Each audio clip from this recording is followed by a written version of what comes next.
भैया कैसे हैं? उम्मीद करता हूँ सभी अच्छे होंगे और प्रिपरेशंस में लगे हुए होंगे। थोड़ा सा इस समय ध्यान रखेंगे अपनी सेहत का, क्योंकि बोर्ड एग्ज़ाम आ रहे हैं और टाइम बहुत कम बचा हुआ है। 1 महीने का टाइम है और आपको बोर्ड एग्ज़ाम पे पूरे कंसंट्रेशन के साथ लगे रहना है। जितना इधर इस समय 1 महीने में आप पढ़ लोगे, एग्ज़ाम के टाइम पे उतनी अच्छी पढ़ाई नहीं हो पाएगी आपकी। कोशिश करो इधर ही सारा खत्म कर लो, रिवीजन के लिए सिर्फ छोड़ते रहो। न्यूमेरिकल्स पे और थ्योरीज पे अच्छे से कमांड अपनी बना सकते हो। अभी आपके पास प्रॉपर टाइम है। कॉन्फिडेंस नहीं लूज करना है, खुद को भी कॉन्फिडेंट बनाए रखना है। अगर मेहनत करते रहेंगे तो बहुत अच्छे मार्क्स आएंगे। इसी तरीके से लगे रहिए। पिछले टॉपिक में हम लोगों ने अल्टरनेटिंग करंट का इंट्रोडक्शन देखा था। अल्टरनेटिंग करंट के इंट्रोडक्शन में हमने बहुत सारी चीज़ें देखी हैं, जैसे कि हमने देखा था कि अल्टरनेटिंग करंट और डायरेक्ट करंट में क्या डिफरेंस होता है, किस तरीके से अल्टरनेटिंग करंट फ्लो होती है और डायरेक्ट करंट किस तरीके से फ्लो होती है ना। देखा था एक के लिए हमको बैटरी चाहिए और एक के लिए एक ईएमएफ सोर्स चाहिए अल्टरनेटिंग नेचर का। आज हम बात करने वाले हैं आरएमएस वैल्यू ऑफ करंट की। तो आरएमएस वैल्यू ऑफ करंट का क्या सिग्निफिकेंस है, इसको इतना ज़्यादा क्यों हम लोग अल्टरनेटिंग करंट के टर्म में देखते हैं। अल्टरनेटिंग करंट का चैप्टर जहाँ होगा आपने देखा होगा, वहाँ पीक वैल्यू ऑफ करंट और आरएमएस वैल्यू ऑफ करंट दो ही चीज़ें आपको देखने को मिलती हैं।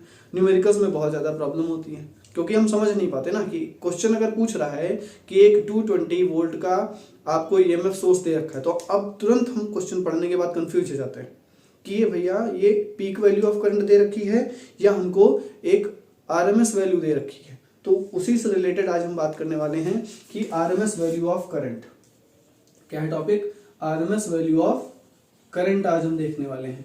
बहुत ज्यादा कंफ्यूज करता है, खासकर प्रॉब्लम्स इसकी। तो अगर हम बात करें तो अभी तक हम लोग देख चुके हैं कि अगर एक अल्टरनेटिंग करंट की बात की जाए, ठीक, तो अल्टरनेटिंग करंट को हम लोगों ने साइनोसॉइडल फॉर्म के इस तरीके से पढ़ा है ना कि हमेशा साइनोसॉइडल फॉर्म में अल्टरनेटिंग करंट हमारी फ्लो करती है, जिसकी एक पीक वैल्यू ये होती है आई नॉट, और बीच में कहीं अगर इसी तरीके से देखें तो कोई इंस्टेंटेनियस वैल्यू है, किसी एक पर्टिकुलर इंस्टेंट ऑफ टाइम पे आपको अल्टरनेटिंग करंट की वैल्यू मिलेगी। यहाँ पे ये होती है, यहाँ पे ये होगी, यहाँ पे ये होगी ये वाली, और यहाँ पे ये वाली वैल्यू होगी, यहाँ पे ये वाली वैल्यू होगी, है ना। हर पॉइंट पे एक इंस्टेंटेनियस वैल्यू आपको मिलती रहती है और यहाँ पे एक मैक्सिमम वैल्यू मिलेगी, ये आपको निगेटिव डायरेक्शन में पीक वैल्यू मिलती है। इस तरीके से अल्टरनेटिंग करंट फ्लो होते हुए देखा है अभी तक हमने। अब मान लो कहीं क्वेश्चंस में आपको देखने को मिल जाता है ना कि एक 220 वोल्ट का ईएमएफ सोर्स आपको दे रखा है इस तरीके से, तो हम कंफ्यूज हो जाते हैं कि जो 220 वोल्ट का ईएमएफ सोर्स या 220 वोल्ट का ईएमएफ सोर्स जो हमको दे रखा है, ये पीक वैल्यू है वोल्टेज की या ईएमएफ की एवरेज वैल्यू है। ये दोनों चीजों में हमको कंफ्यूजन होता है ना कि ये पीक वैल्यू ईएमएफ की दे रखी है यानी ई नॉट दे रखा है या आपको एवरेज वैल्यू दे रखी है, हमको नहीं पता चलता है। तो आपको बहुत अच्छे से बता दें, बहुत ध्यान से सुनना है कि ये जो कभी भी आपको कोई भी वोल्टेज की करंट की वैल्यू दे रखी होगी तो वो मोस्टली आपको आई आरएमएस या ई आरएमएस की वैल्यू दे रखी होती है। जैसे हमारे घरों में जिस करंट की अगर हम बात करें तो 220 वोल्ट की करंट हमारे घरों में आती है ना, 220 वोल्ट की करंट हमारे घरों में आती है। तो वो 220 वोल्ट की जो करंट है जो हमारे घरों में आ रही है वो उसकी आरएमएस वैल्यू है करंट की। क्या है? आरएमएस वैल्यू है। और ये वोल्ट है ना, तो ये किसकी वैल्यू होगी? ये भी आरएमएस वैल्यू है, ठीक है, या ई आरएमएस वैल्यू है, जो कुछ भी बोलना चाहो, ई आरएमएस वैल्यू है, ठीक। तो ये कौन सी वैल्यू है? ये आरएमएस वैल्यू है वोल्टेज की, जो हमारे घरों में करंट आ रहा है। इतनी बात समझ में आ गई होगी उम्मीद है। अब जरा बात करते हैं हम अपने नेक्स्ट टॉपिक में। नेक्स्ट टॉपिक हम लोगों का है इसी पे बेस्ड आई आरएमएस की वैल्यू क्या होती है, ठीक। आरएमएस वैल्यू ऑफ करंट होती क्या है और ये किस तरीके से रिलेटेड है, किससे? पीक वैल्यू ऑफ करंट से। तो पहले जरा डेफिनेशन पे बात करेंगे आरएमएस वैल्यू ऑफ करंट की। तो आरएमएस वैल्यू ऑफ करंट होती क्या है? आई आरएमएस। तो जरा देखते हैं आरएमएस वैल्यू पे, ठीक है। ये जो वर्ड है आरएमएस, पहले इसको जरा ध्यान से देख लेते हैं। तो आरएमएस की बात करें तो आरएमएस का मतलब होता है root mean square, root mean square value of current. तो ये मतलब है इसका, root mean square value of current. तो पढ़ते हम इधर से इस डायरेक्शन में, लेकिन जब करंट या वोल्टेज की रूट मीन स्क्वायर वैल्यू हम निकालते हैं तो काम इधर से किया जाता है। पहले आप क्या करोगे? पहले स्क्वायर करेंगे। क्या करेंगे? पहले स्क्वायर करेंगे। स्क्वायर करने के बाद फिर हम एवरेज वैल्यू या मीन वैल्यू निकालेंगे, एवरेज वैल्यू या मीन वैल्यू निकालेंगे। फिर उसके बाद हमको क्या करना पड़ेगा? रूट लेना पड़ेगा। ठीक, तो हम पढ़ इधर से रहे हैं रूट मीन स्क्वायर वैल्यू, लेकिन काम किधर से कर रहे हैं, इधर से, इस डायरेक्शन से काम कर रहे हैं। पहले स्क्वायर निकाल रहे हैं, स्क्वायर के बाद मीन वैल्यू निकाल रहे हैं, और मीन वैल्यू के बाद रूट निकाल रहे हैं। मीन वैल्यू का मतलब होता है एवरेज वैल्यू। तो मान लो आपको कहीं VRMS पूछा गया, यानी वेलोसिटी की RMS वैल्यू पूछ ली जाए, जैसे काइनेटिक थ्योरी ऑफ गैसेस में हम लोग VRMS पढ़ते हैं, तो इस RMS वैल्यू का मतलब क्या होता है, पहले वेलोसिटी का स्क्वायर किया गया होगा, ठीक है, क्या किया गया होगा, पहले वेलोसिटी का स्क्वायर किया गया होगा, फिर इसकी एवरेज वैल्यू ले ली गई होगी, और एवरेज वैल्यू के बाद इसका हमने रूट निकाल दिया होगा। ठीक, इसी तरीके से अगर IRMS निकालना है, IRMS निकालना है तो क्या करेंगे, पहले I का स्क्वायर करेंगे, फिर उसकी एवरेज वैल्यू निकाल लेंगे, और एवरेज वैल्यू के बाद हम क्या करेंगे, उसका रूट ले लेंगे। तो इस तरीके से IRMS, VRMS और EMF का भी RMS वैल्यू इसी तरीके से निकाला जाएगा। तो बात करते हैं डेफिनेशन क्या कहती है RMS वैल्यू की, वहां से शुरू करेंगे चीजें। तो अल्टरनेटिंग करंट की अगर हम बात करें तो रूट मीन स्क्वायर या RMS वैल्यू कहती है it is that value of direct current which produces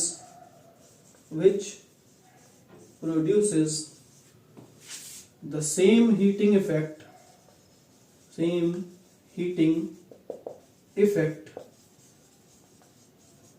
in a resistor as it is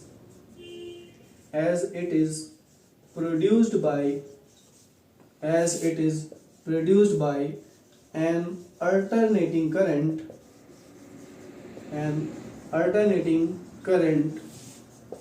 in the same time।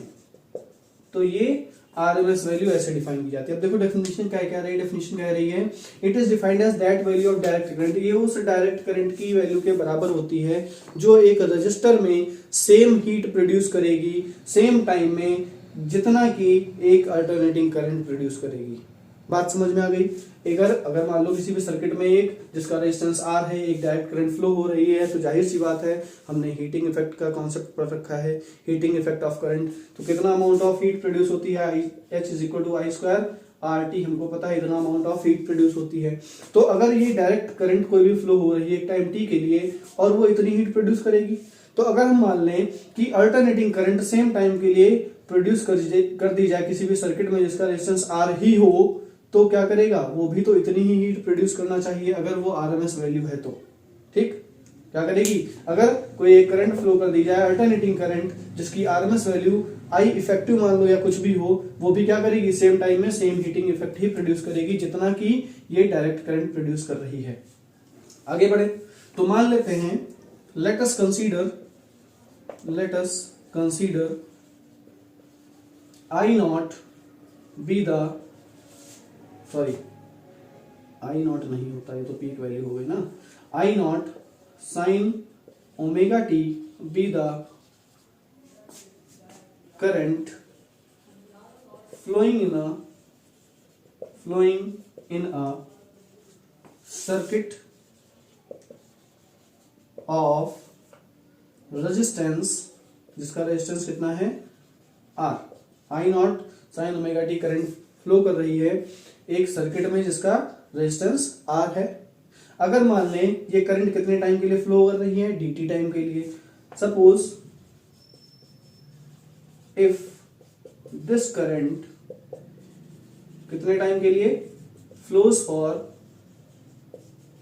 For dt time, then heat कितनी प्रोड्यूस हो जाएगी, हीट देखो अगर ये current flow कर रही है बहुत ही स्मॉल टाइम के लिए, dt टाइम के लिए, तो जाहिर सी बात है अगर टाइम बहुत छोटा है तो हीट जो प्रोड्यूस होगी वो भी बहुत कम क्वांटिटी में होगी ना। तो कितनी हीट प्रोड्यूस हो जाएगी, मान लेते हैं dH हीट प्रोड्यूस होगी, और dH हीट कितनी प्रोड्यूस होगी, I स्क्वायर R dt के बराबर ही तो प्रोड्यूस होगी। I स्क्वायर हम जो वैल्यू रख रहे हैं या कैपिटल I रख दो, कोई इशू नहीं है, I स्क्वायर R dt। तो I क्या है, I इज इक्वल टू, यही तो वैल्यू है I not sine omega T, है ना, यही वैल्यू है I is equal to I not sine omega T.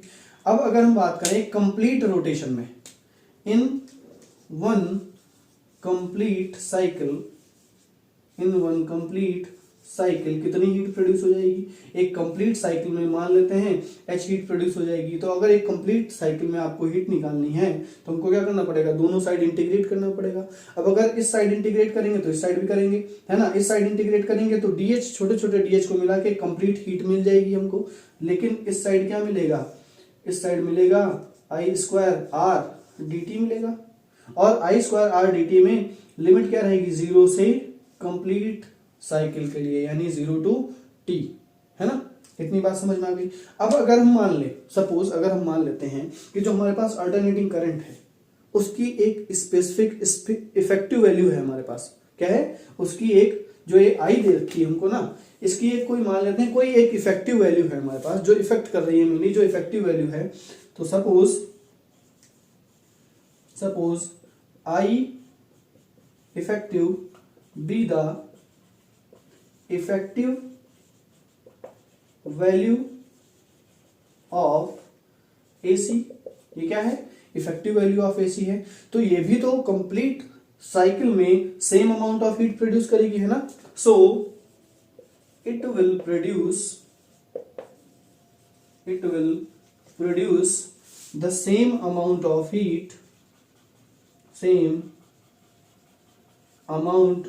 Heat in one complete cycle, है ना।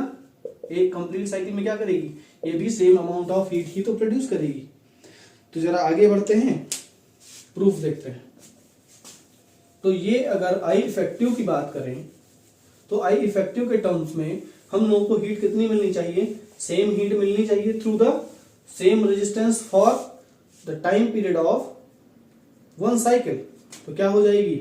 उस केस में आपको H की वैल्यू मिलेगी I effective square R into T, that is one complete rotation, है ना। एक कंप्लीट साइकिल में अगर आई कोई इफेक्टिव वैल्यू है ऑफ करंट, है ना, अल्टरनेटिंग करंट की अगर ये कोई इफेक्टिव वैल्यू है तो H कितनी प्रोड्यूस होगी? Same amount of heat produce होगी, क्योंकि है तो ये भी अल्टरनेटिंग करंट की ही इफेक्टिव वैल्यू जो कि सेम रेजिस्टेंस से पास हो रही है और सेम टाइम हमने ले रखा है, क्योंकि यहां भी हमने टाइम कितना ले रखा है? वन कंप्लीट साइकिल ही तो लिया है। ठीक, आगे बढ़ते हैं। देखो लेफ्ट हैंड साइड दोनों में सेम है ना, लेफ्ट हैंड साइड क्या है? सेम है, तो राइट हैंड साइड अपने आप सेम हो जाएगी। अगर राइट हैंड साइड सेम हो जाएगी तो यहाँ पे क्या मिल रहा है हमको? यहाँ पे मिल रहा है आई इफेक्टिव की स्पेलिंग हर बार एफ क्यों डबल हो जाता है? हमसे पहले ई लिखते नहीं है, डबल एफ लिखने लगते हैं। सो आई इफेक्टिव स्क्वायर आर टी किसके बराबर होगा? इसी के तो बराबर होगा, 0 to t I square R D T. तो देखो आर कैंसिल हो जाएंगे, चाहे इंटीग्रेशन साइन के अंदर हो तो क्या हुआ? इंटीग्रेशन साइन के अंदर है तो क्या हुआ? इससे कोई फर्क थोड़ी पड़ेगा। आर तो कांस्टेंट होगा ना एक रेजिस्टेंस का, तो वो तो कैंसिल ही हो सकता है, क्योंकि इधर से क्या होगा? ये आर बाहर आ जाएगा, और आर अगर बाहर आ जाएगा तो कैंसिल हो जाएगा। अब देखो जरा, अब कुछ लोग दिख रहा होगा कि दोनों तरफ करंट दिख रहा है तो काट दो।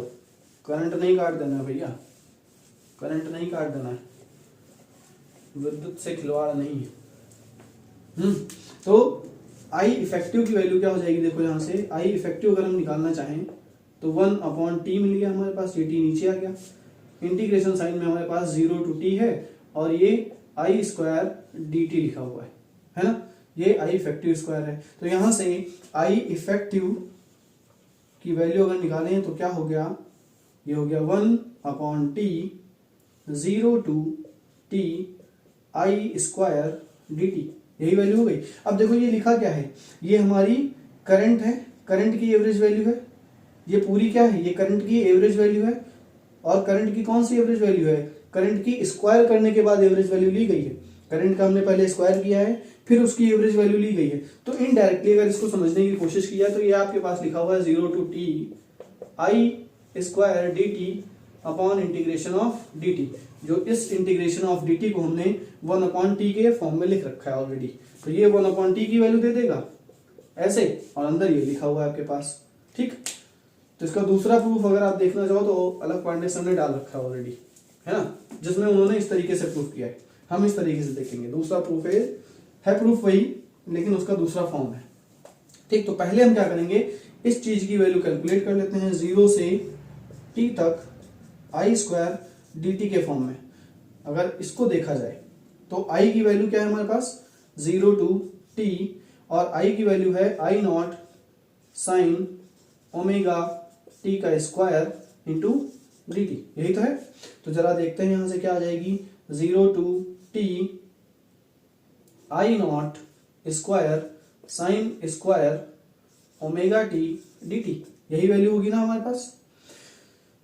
तो जरा देखो इसकी वैल्यू कितनी आ रही है, 0 to t I not square. अब साइन स्क्वायर ओमेगा टी का कोई भी इंटीग्रेशन का फॉर्मूला हमारे पास नहीं है, तो हमको क्या करना पड़ेगा, इसको साइन ओमेगा टी या कॉस ओमेगा टी के फॉर्म में बदलना पड़ेगा, क्योंकि साइन स्क्वायर ओमेगा टी का कोई फॉर्मूला ही नहीं है हमारे पास। तो क्या करेंगे, इसको हम डायरेक्टली सॉल्व नहीं कर सकते। तो इसके लिए देखो हमारे पास एक फॉर्मूला इधर लिखे दे रहे हैं, दिख रहा होगा उम्मीद है।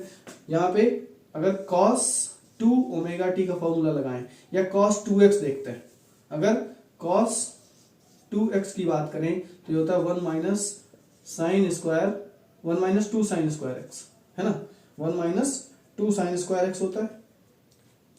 ठीक, तो अगर यहां से साइन स्क्वायर एक्स की वैल्यू निकाल लें, साइन स्क्वायर एक्स की वैल्यू क्या हो जाएगी, ये हो जाएगी 1 माइनस कॉस 2x अपॉन 2, है ना, ये वैल्यू हो जाएगी। तो यही फॉर्मूला हम यहाँ पे लगा देते हैं इस फॉर्म में, साइन स्क्वायर ओमेगा टी के फॉर्म में, तो हो जाएगा 1 minus cos 2 omega T by 2। तो यहाँ पे जब ये वैल्यू पुट करेंगे साइन स्क्वायर ओमेगा टी की value in terms of cos 2 omega T, तो क्या हो जाएगी, इंटीग्रेशन साइन पूरे पे चल रहा है अभी तक, इसको छोटा कर दो नहीं तो तुम लोग हो गया अलग से ब्रैकेट बन गया, ये अलग से ब्रैकेट नहीं, ये सब इंटीग्रेशन साइन के अंदर ही चलना है।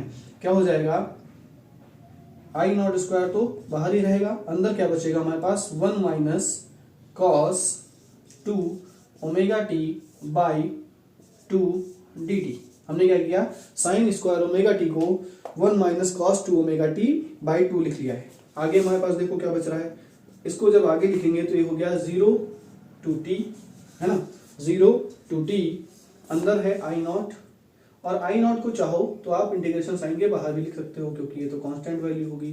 तो ये है आई नॉट स्क्वायर, और अंदर हमारे पास है, देखो नीचे से 2 भी बाहर आ जाएगा क्योंकि 2 भी कांस्टेंट है, तो 2 भी बाहर आ गया। इंटीग्रेशन साइन में हमारे पास क्या बचा, 1 minus cos 2 omega T D T, है ना, ये बचा हमारे पास। अब दोनों को अलग अलग कर लें तो ये हो जाएगा I not square by 2 integration of 0 to t, पहले तो 1 क्या होगा, पहले इंटीग्रेशन साइन, ये dt क्या होगा, डिस्ट्रीब्यूट हो जाएगा, तो ये पहले 1 पे डिस्ट्रीब्यूट होगा 1 इंटू डी टी।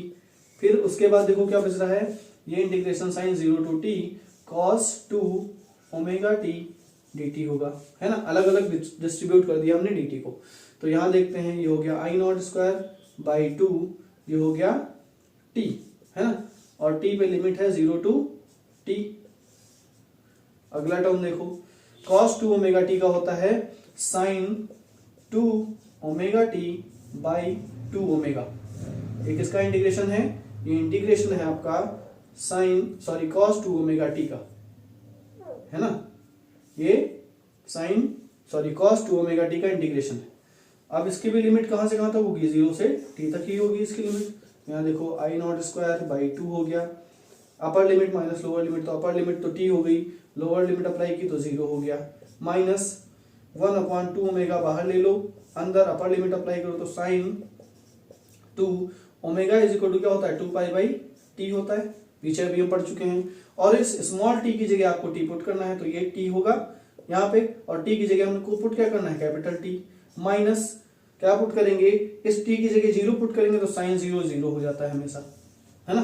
तो ये हो गया आई नॉट स्क्वायर बाई 2, ये हो गया t माइनस 1/2 ओमेगा, और अंदर बचेगा हमारे पास कितना, ये हो जाएगा साइन t से t कैंसिल, तो साइन 4 पाई माइनस 0, इतना बचेगा।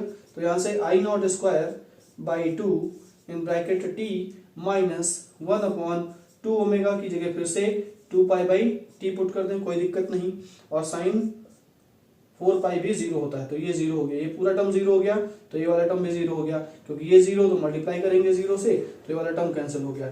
यहाँ से हमको मिला आई नॉट स्क्वायर टी बाई 2। तो I not square T by 2 किस चीज की वैल्यू मिली है, ये इस चीज की वैल्यू मिली है। तो इस चीज की वैल्यू अगर मिली है तो इसमें उठा के पुट कर देते हैं, है ना। इस चीज की वैल्यू अगर मिली है तो इसमें उठा के पुट कर दे, कोई दिक्कत नहीं होनी चाहिए। पुट कर देते हैं, देखते हैं जरा, पुट करके देखते हैं क्या मिलता है। तो देखते हैं आई इफेक्टिव की वैल्यू यहाँ से मिलेगी, I effective is equal to square root of 1/t, और ये वैल्यू मिली है, जो ये वैल्यू हम निकाल रहे थे integration of 0 to t I square dt, ये वैल्यू मिली हमको आई नॉट स्क्वायर t बाई 2 मिली है ना, यही तो वैल्यू मिली। तो t से t कैंसिल हो गया, यहाँ से आई इफेक्टिव की जो वैल्यू मिली वो आई नॉट बाई रूट 2 मिली। यही आपकी इफेक्टिव वैल्यू को हम क्या बोलते हैं, आई आरएमएस वैल्यू बोला जाता है, ठीक है, आई आरएमएस वैल्यू बोला जाता है। तो रूट टी की अगर हम बात करें तो यहाँ से आई आरएमएस की वैल्यू क्या हो जाएगी, आई नॉट बाई रूट 2, रूट 2 की वैल्यू होती है 1.41 के आसपास, तो आई आरएमएस की वैल्यू यहाँ से आ जाएगी 0.7 आई नॉट के बराबर, ठीक है, 0.7 आई नॉट के बराबर इतनी वैल्यू आ जाएगी आपके पास, ठीक है, इतनी वैल्यू आपके पास आ जाएगी। तो अगर आप स्क्रीनशॉट लेना चाहो तो स्क्रीनशॉट ले सकते हो। यहाँ से आई आरएमएस की वैल्यू की एक और बात करें तो आई आरएमएस इज इक्वल टू 0.707 भी लिखते हैं, ठीक है, 0.707। अगर एक टर्म में लिखना है तो इससे डिफाइन कर सकते हो, अदरवाइज इससे डिफाइन कर सकते हो। तो it is the RMS value of current. अब इसी तरीके से ये जो RMS value of current I है, तो आरएमएस वैल्यू ऑफ करंट हमारे पास कितनी आई, ये आई है आई नॉट बाई 2, है ना, कितनी वैल्यू आई, आई नॉट बाई 2 आई है, I R M S is equal to I not by 2 I. तो आई नॉट बाई अगर 2 आई है तो जरा देखो, sorry I not by root 2 I है, आई आर एम एस की वैल्यू कितनी आई, I not by root 2 I है। तो इसी तरीके से ई आर एम एस की जो वैल्यू होगी वो भी ई नॉट बाई रूट 2 के बराबर ही हो जाएगी। तो ये दोनों प्रूफ इसी तरीके से हो गए, ठीक। अब जरा देखते हैं हम लोग एक क्वेश्चन, एक दो क्वेश्चंस देख लेते हैं इस पे अच्छे से, तो उम्मीद है और अच्छे से समझ में आ जाएगा, ठीक। क्वेश्चन देख लेते हैं इस पे एक दो आरएमएस वैल्यू पे। तो मैं जरा बुक उठा लेता हूँ, क्योंकि बिना बुक के न्यूमेरिकल्स कहाँ से दे देंगे आपको, है ना।